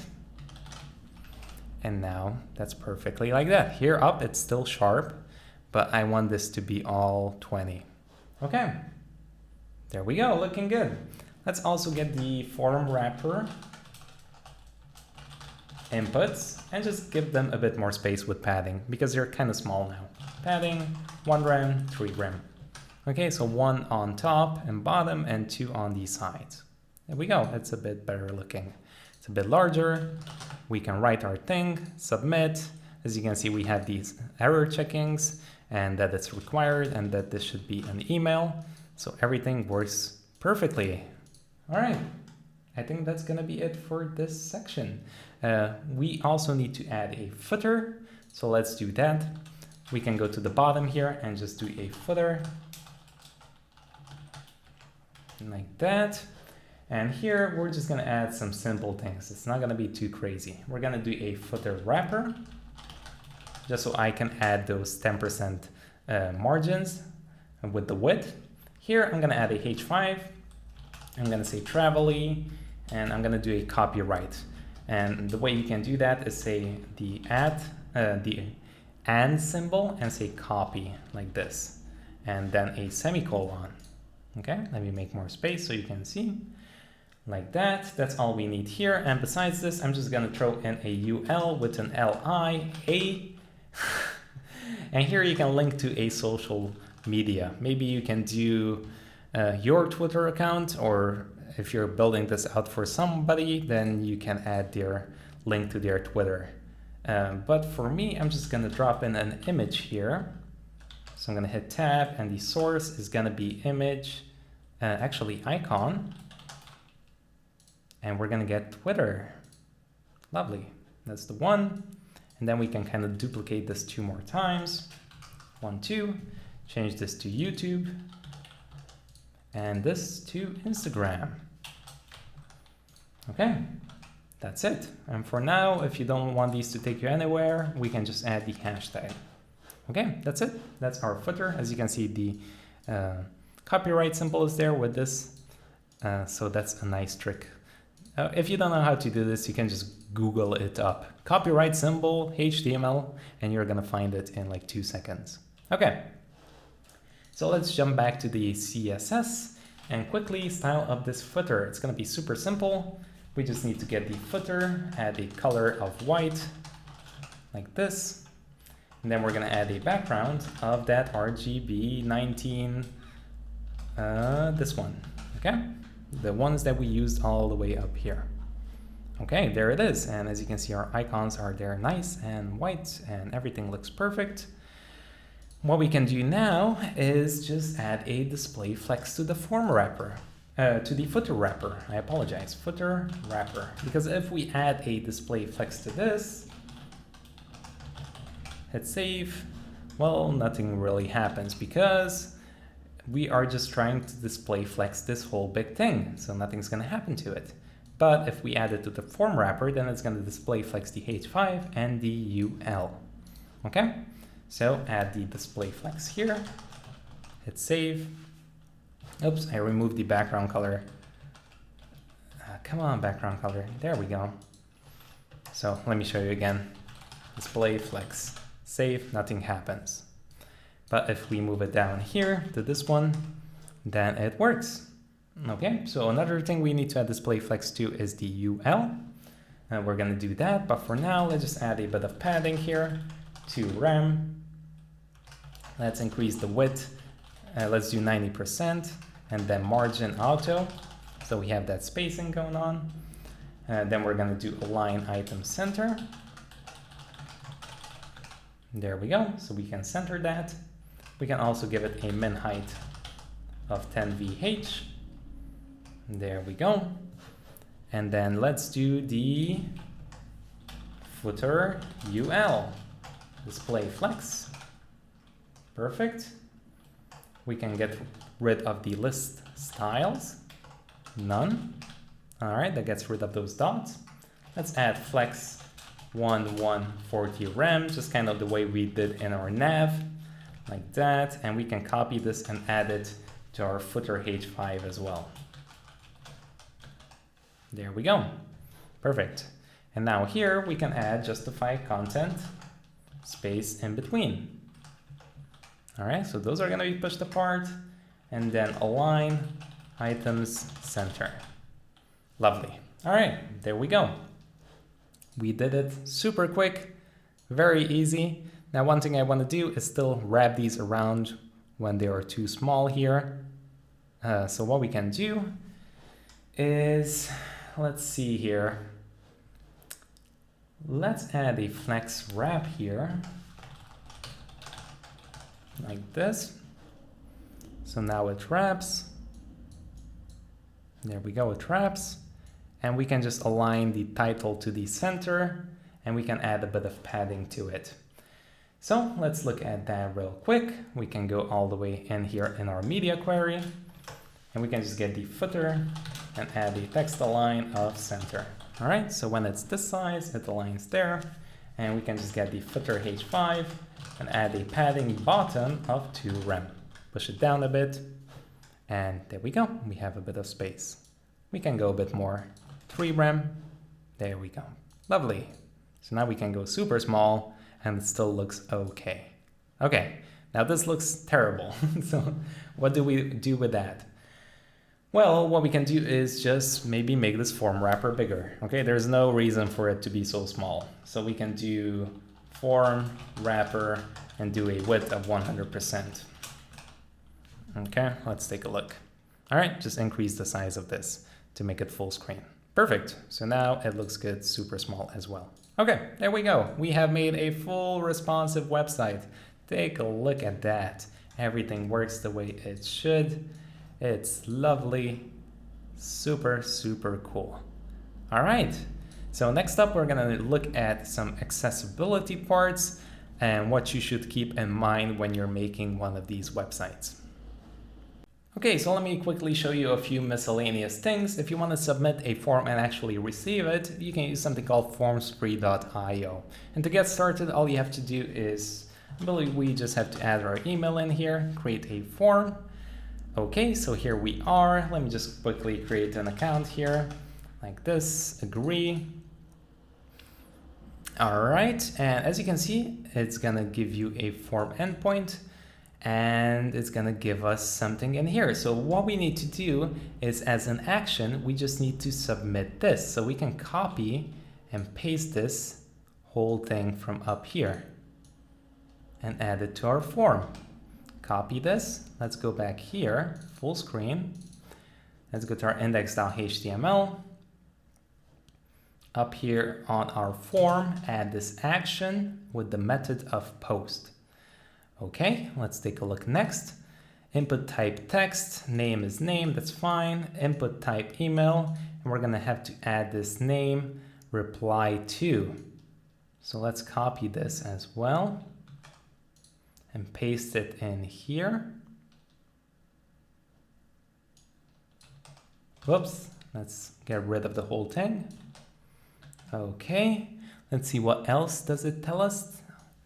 Input type submit, and we have to add the value of send. So there we go, value send. And I believe that's it. Let's also change this to input. Or I think it's gonna work just fine with the button. Okay, and I think that should be it. Let's try to submit this. We actually don't have a message though, but let's give this a shot. So let's go back here, refresh this and try to submit something. Let's do from, I'm gonna do a random email and hit submit. So as you can see, it opens up Formspree. Crosswalk, let's do these. Verify, that's fine. And the form has been submitted. So as you can see in my mail, I have successfully received a submission with the name and the email. You can also add a message if you want, but that's it. Take a look how simple it is to implement a form using Formspree. Very cool. I also added just a bit more text here, so it's not that empty, so we have something more to look at. And finally, what I wanted to show you is, take a look. The reason why we added that is now when we click, it actually brings us to that specific section. So as you can see, if I click on contact, it brings us to that section. So that's pretty cool. Benefits doesn't work, so let's take a look at why it doesn't work. Let's go here and we have, we actually added a class of benefits. So in my nav here, we have the ID benefits. So let's change this very quickly to an ID, hit save. Let's also take a look in our CSS just to make sure it doesn't break anything. So let's go to the benefits section, and we actually have not selected the benefits. So nothing should really break. Yeah, everything is still perfectly fine. Okay, so that's good, but now we can click and it's gonna bring us to that section as well. Very cool. But the cool thing would be if I would click and I could also click again. So what we can do is add a position sticky to this nav. So let's go to our style.css and go all the way up here to our nav and add a position sticky. Just like that. Hit save. And we also have to add top 0, remember. So we want to activate the position sticky when the top of our page hits 0 pixels. All right. So let's do that. Let's go here. And I apologize, actually we need to add it to the main head, not the nav, because that actually wraps everything, even the H1 of the logo. So let's just say top 0 pixels, and we can just copy these two and move it up here. Okay, and now the cool thing is we can scroll and it's always gonna be up there. Now we can click. Oh, we have a problem. The clouds are, this actually looks a bit kind of cool, I'm not gonna lie, but we cannot click anymore. So what we can do is just add a Z index of like 3, just to make sure that this is on top. So now when we scroll, that's still behind. So there we go. Look at that. Now we can easily and very fastly navigate through these, which makes it super, super nice. Okay, that's kind of it. I just wanted to show you a few more cool things to make this a bit more complete. All right, make sure you can have fun with this. You can add more things. You can experiment. Maybe when you click on this button, maybe you can make another HTML page. There's always a lot of things that you can do with this. But next up, what we're going to do is look at the accessibility and then move on to CSS Grid and create that awesome photography portfolio. So it's going to be fun. I cannot wait.